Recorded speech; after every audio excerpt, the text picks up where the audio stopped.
শাবান মাসের দোয়া। রাসূলুল্লাহ সাল্লাল্লাহু আলাইহি ওয়াসাল্লাম রজব ও শাবান মাস ব্যাপী বেশি বেশি বরকতের দোয়া ভিক্ষা চাইতেন আল্লাহ তাআলার দরবারে। রমজান মাসে ইবাদত করে সুযোগ ভিক্ষা চাইতেন। তিনি এই দোয়া বেশি বেশি পড়তেন। আল্লাহুম্মা বারিক লানা ফি রজাবা ওয়া শাহবান ওয়া বাল্লিগনা রমাদান। হে আল্লাহ, রজব মাস ও শাবান মাস আমাদের জন্য বরকতময় করুন। রমজান আমাদের নসিব করুন।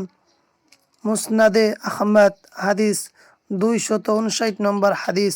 কালেমায়ে শাহাদাত। আশহাদু আল্লা ইলাহা ইল্লাল্লাহু ওয়া আশহাদু আন্না মুহাম্মাদান আবদুহু ওয়া রাসূলুহু।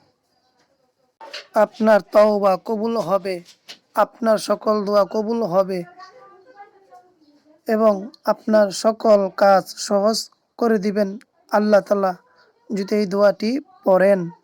দোয়াটি শোনার আগে চ্যানেলটি সাবস্ক্রাইব করে দেন। দোয়াটি হলো রব্বানা তাকাব্বাল মিন্না ইন্নাকা আনতাস সামিউল আলিম ওয়া তুবু আলাইনা ইন্নাকা আনতাত তাওয়াবুর রহিম।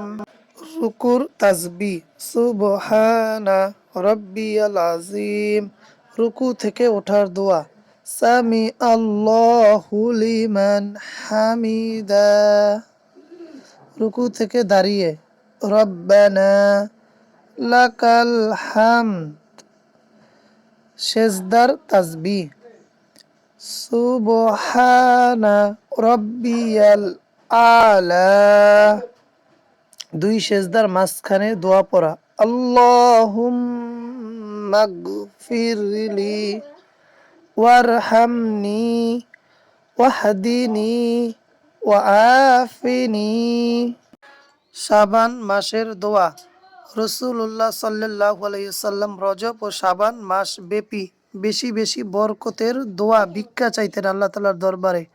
রমজান মাসে ইবাদত করে সুযোগ ভিক্ষা চাইতেন। তিনি এই দোয়া বেশি বেশি পড়তেন।